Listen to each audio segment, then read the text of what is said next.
বাড়িতেই বানিয়ে নিলাম মোগলাই। আজকের মোগলাইয়ের রেসিপিটা এটা কিন্তু আমার বাপির, তোমাদের সাথে শেয়ার করছি। দেখো ভালো করে, বাড়িতে কিন্তু বানাবে।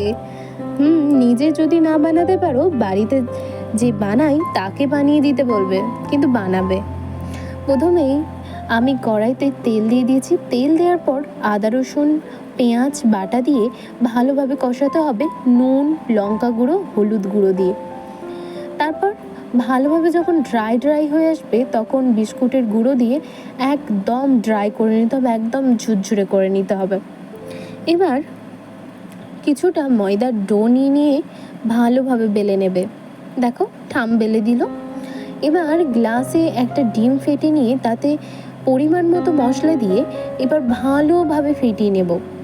ফেটিয়ে নেওয়া মশলাটা ওই বেলে রাখা আগে থেকে যে রুটিটা তাতে আমি দিয়ে দিয়েছি।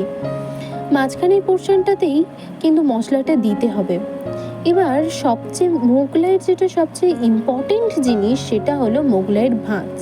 এই ভাঁজটা যদি খুলে যায় তাহলে আর কিন্তু মোগলাইয়ের কিছুই থাকবে না। তো ভাঁজটা করাটা ভালোভাবে দেখে নাও। ভাঁজ হয়ে গেলে সেটা আমরা কড়াইতে দিয়ে দেবো। আর হ্যাঁ, এখানে না আমি অল্প তেল দিয়ে ফ্রাই করেছি, তুমি চাইলে এটাকে ডিপ ফ্রাই করতে পারো, আমি ডিপ ফ্রাই করিনি। তো তারপরেই আমাদের রেডি হয়ে গেছে মোগলাই। খেতে দারুণ হয়েছিল, অসাধারণ হয়েছিল। এটা বানানোর পর তো আমার বাড়ির লোকেরা বলেই দিয়েছে